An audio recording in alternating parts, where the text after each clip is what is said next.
guys, welcome back to some more AFK Arena. Today we're over on the test account and I'm going to try to answer a lot of questions that I'm getting about the two new dimensional heroes.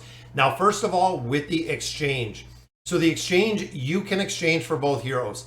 Let me make that clear, guys. A lot of players have said, I'm newer to the game, I'm not going to be able to exchange for both of those.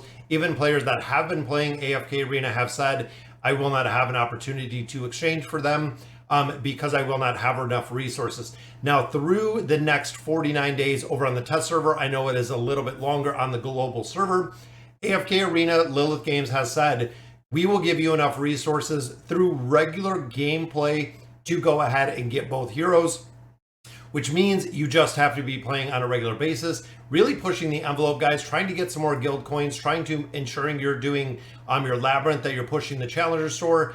Make sure you're getting everything and doing everything that you can within this event.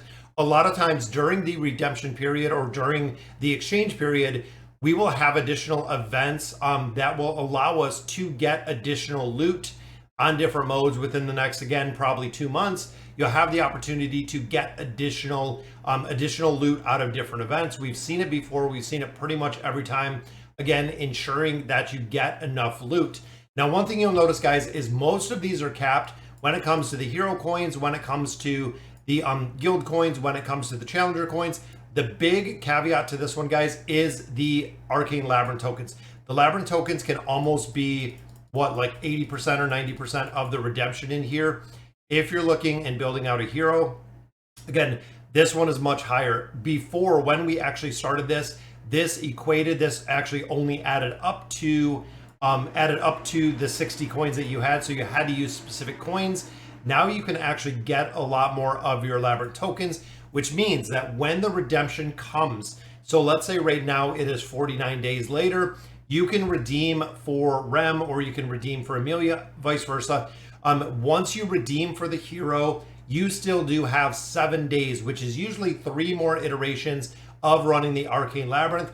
Or if you are already full on tokens, you can actually leave them in your mailbox for a little bit of time, meaning that you can still use more tokens out of the arcane labyrinth than essentially you had, because of how you really manage the tokens out of here. And again, if you came in here and you were fully capped with all of your tokens, you can actually buy both of them with the fully capped tokens with the exchange itself. Again, not super difficult to get those.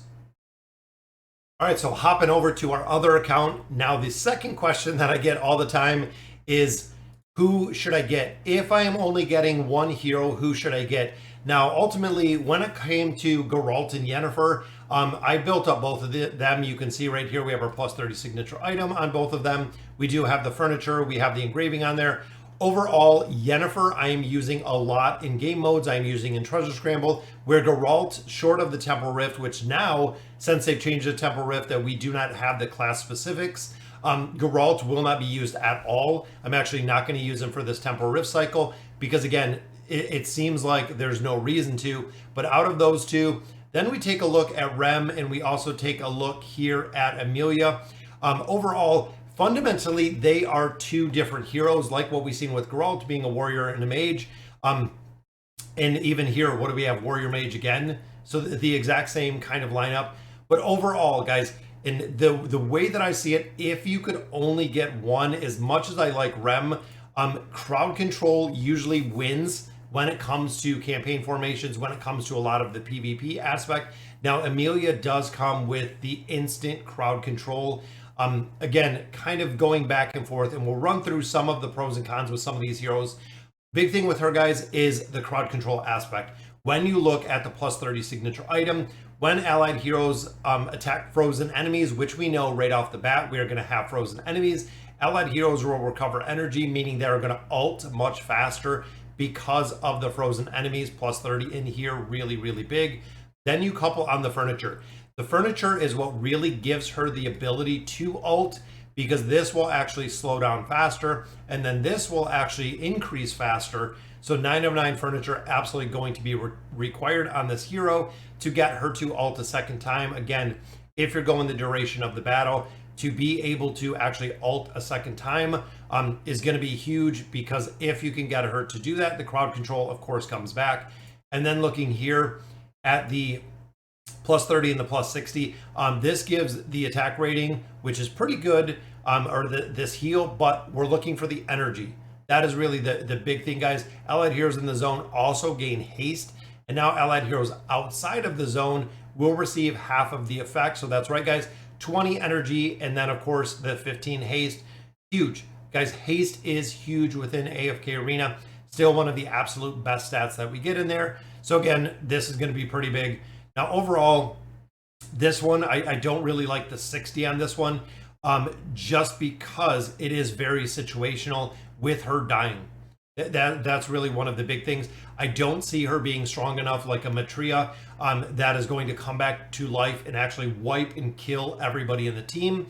We are not seeing that at all with this hero. We're actually seeing this not super effective if she is the very last one.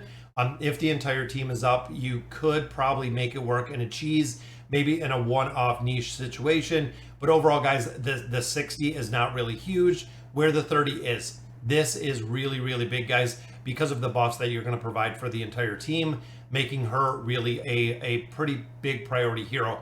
Now, looking at Rem is a hero that is very, very stat dependent, very, very damage driven. What I mean by that is you can see, guys, even the signature item ups the damage, ups the damage, ups the damage. And then, of course, when she is in demon form, it ignores the shields, which again is huge. That is going to up the damage. Again, depending on the formation you're fighting, if you have a team that is running shields, this is going to be an absolute monster because, again, the shields, you're going to ignore the shields essentially, which is very cool. Now, looking at the in, again, when an ally takes fatal damage, this is giving a immunity to fatality within the game. So 3 of 9, huge in here, guys. The healing mana, and then of course, healing mana triggers when an ally takes fatal damage, also restoring energy. Now she has an energy restoring ability. 9 of 9 furniture, absolutely a priority within this hero. Then looking at, of course, the plus 30, the healing mana effect now lingers for 8 seconds. So it doubles the extension and doubles the healing effect, which again is pretty good. But this is what is huge. For each ally hero that dies, she permanently gains 20% damage reduction. So if she is alive and let's say 1 or 2 heroes die, damage reduction for her is going to be huge, guys. If you want to keep her up, if you want to keep up the viability, the survivability, she really does need this built.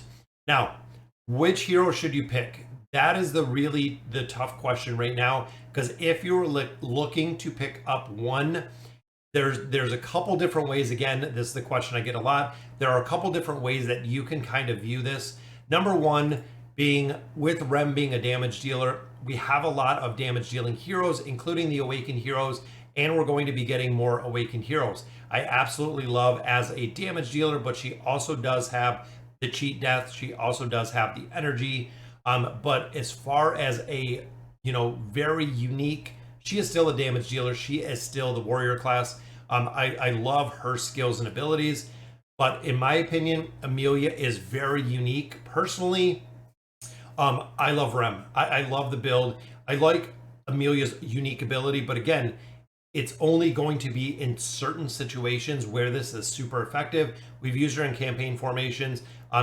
We've seen it work well within the campaign, but we're still not seeing her in other game modes as of today, where Rem we're seeing in some of the damage dealing combinations where I think she's really going to work into. We're going to have to see exactly where the heroes come in. But as of today, guys, my personal preference is building out Rem. Just for the simple fact of being able to get through those shields. I love the ability. I know, again, I've gotten this question a lot, and I continue since these heroes came out, guys, that we get this question. Personal opinion, I love Rem. I love how she works. Running Rem with All No works incredibly well. Running Mitigation, running Invade, she does work incredibly well, doing a lot of damage, where Emeilia does provide that crowd control aspect. But overall, we still do have a lot of heroes that do provide that crowd control aspect as well. So again, there's no, at this point, real defining way to know the difference between the hero.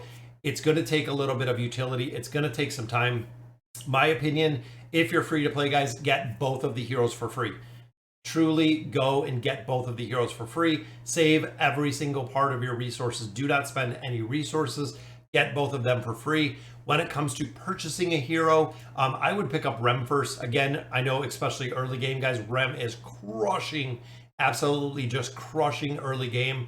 But overall, guys, I would build out Rem. She would be my first choice. If I bought one of the two heroes, I would buy Rem, leaving the other one for the actual exchange. And because you do get that 85% discount for purchasing the hero, again, I would buy Rem, I would wait, and I would pick up Emeilia, and that is the methodology that I would go. So my choice, again, out of these would be Rem. Personal opinion, you might find a lot more utility in Emeilia, but I do like Rem. I like her design, I like her build, I like her cheat death. So all right, guys, so that'll do it for today's video. Let me know in the comments what you guys think, and as always, thank you guys for watching.